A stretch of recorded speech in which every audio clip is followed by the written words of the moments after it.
Alright guys, I'm back with another video here, and in the last clip you saw I had my 3D printer going, and this is what I was printing. So this is pretty much a female die and a male die out of just ABS, just regular 3D filament, 3D printer filament. And what I'm going to attempt to do is pretty much recreate the Ranger badge but embossed in sheet metal. So these are like press dies. I don't know if it's going to work.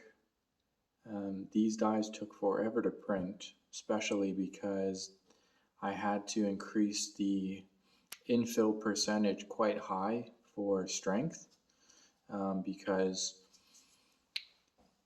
I'm kind of asking the metal to do a lot by forming in these very tight areas. So this needs to be quite strong, and of course it is plastic.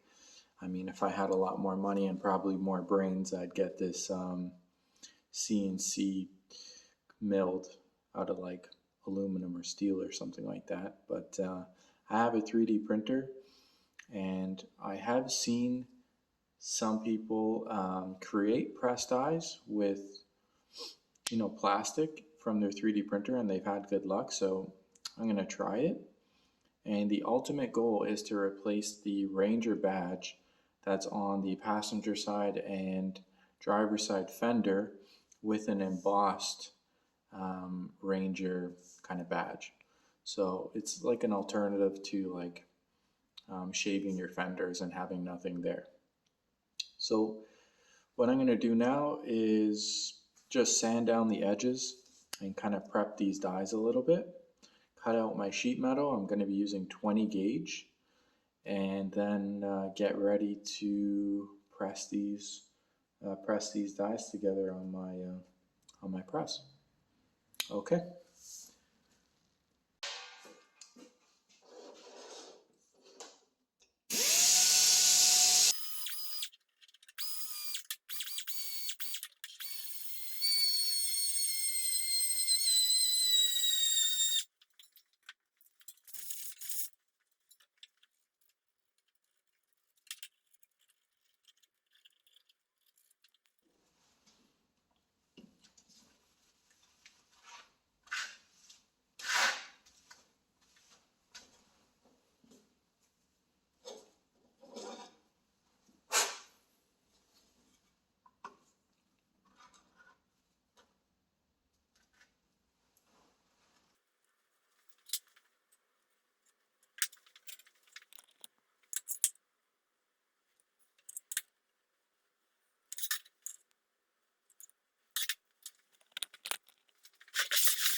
So now that we have everything prepped and ready, we can go ahead and try this in the press.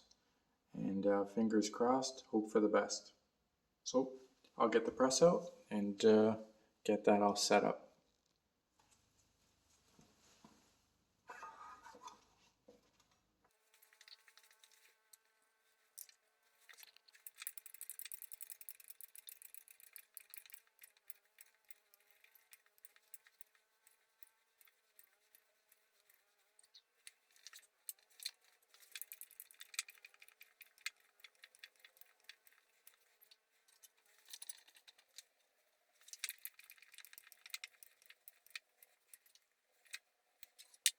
So that was about 10 tons on this press of pressure. Let's see how it turned out.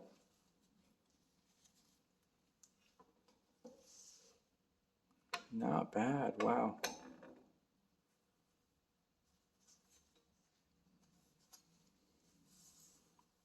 Okay, that is quite nice. I'm actually surprised that it pressed it embossed it so well.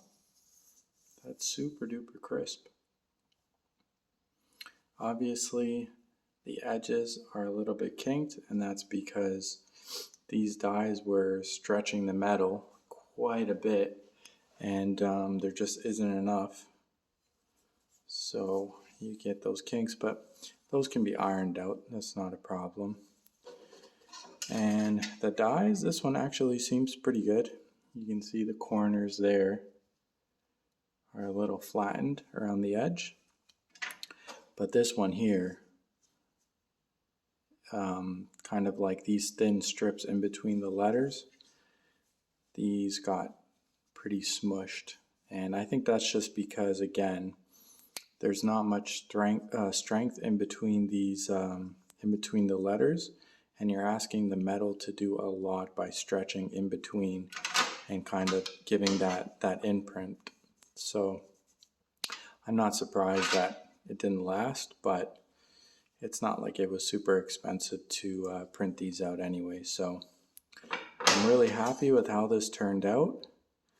I guess the next step would be to kind of get this nice and straight again as best we can, and then prep the fender to get this welded in.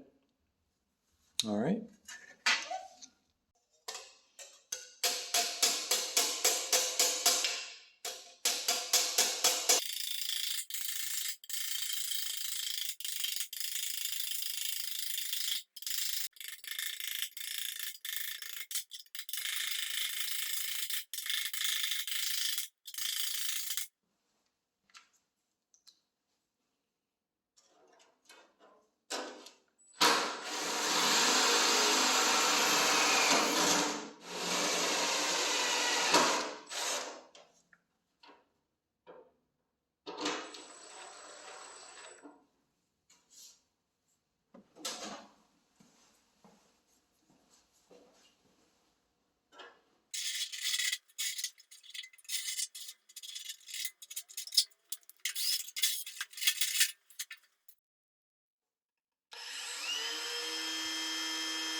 Well, that's it for fitment. It came out pretty good. There was a lot of obviously filing and fine tuning that I didn't film just because it's pretty repetitive. But essentially, I didn't file it for like 10 seconds. It was more like 30 minutes of filing a little bit, test fitting the piece in, seeing which areas are too tight, filing again, and so on until you get a nice tight fit everywhere. This is going to be TIG welded in, so the better fitment we have, the better the weld we'll get. And then if we get a good weld, it should planish out. And I'm not going to metal finish this like 100%. I'll just do what I can. And obviously it'll need a little bit of filler, a little bit of body work, but that's okay. Something else that I did that wasn't filmed, it was kind of behind the scenes, is in this corner there's like a reinforcement panel, which is, there's a bolt that goes through here, and I'll flip this over so you can see. But basically there's a piece that goes right here, and it's just held in with spot welds at the top and spot welds at the bottom.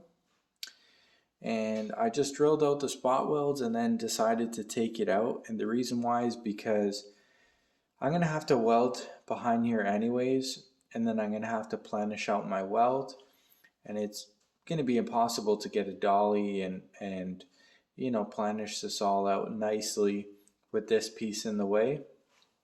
It's a lot easier just to drill out 6 spot welds, take it off, and then once everything's done, just spot weld it back in place, and it's like it was never removed.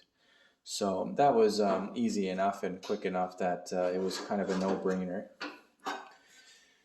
But that's how the back of it looks, back of the fender. As you can see, the rust isn't that bad. It's more just surface rust here. The rest of the panel is in great shape. You can kind of see at the bottom here as well. There's just a little bit of surface rust here too. But usually this part is completely gone, rotted out. So yeah, it's a half decent fender after all. Anyways, what I'm going to do next is turn on the welder, start tacking this into place slowly, and then once it's all tacked in and I like the fitment, I can go ahead and fully weld it. After it's fully welded, clean up the weld, planish it out, and see where we're at that point. Okay.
Well, if you've made it this far in the video, I just want to say thank you for watching. This is the end result. I'm really happy how it turned out. There is obviously a lot of footage that I didn't include, and when I say a lot of footage, I mean a lot of planishing out the welds and using my shrinking disc. I mean, I couldn't include all of it because it would just be like hours and hours of footage. So obviously I skipped through things, and I did strip the rest of the paint off the fender, as you can see, just to have a more uniform look, and I'm gonna have to remove it anyways before I paint it. So, but it was finished. This is like a 60 grit on an orbital sander. That's why it looks all kind of crazy. Yeah. What else can I say? It's I really I think it's a cool little touch. I've never seen this done on a Ford Ranger before. Most people just kind of weld up the hole, the two holes that are left over when you remove the factory badge. I've never seen someone actually kind of do like an embossed logo here or badge. So who knows? Maybe I'm the first one. Anyways, if you like what you see, let me know in the comments, and I'll keep making these videos. I know it's been a while since I've actually made a video working on the Ranger, like doing something different. But you know, life gets in the way and whatnot. But I do have a couple more ideas that I'd like to try, and hopefully I can make some more videos. One is about a front bumper that I have for the truck. I've had it for a few years in the shed. It's a super, super rare bumper. And yeah, I think I'll make another video, and I'm just not sure what exactly I want to do with it. But yeah, again, thanks for watching if you've made it this far, and let me know in the comments what you think. Thank you.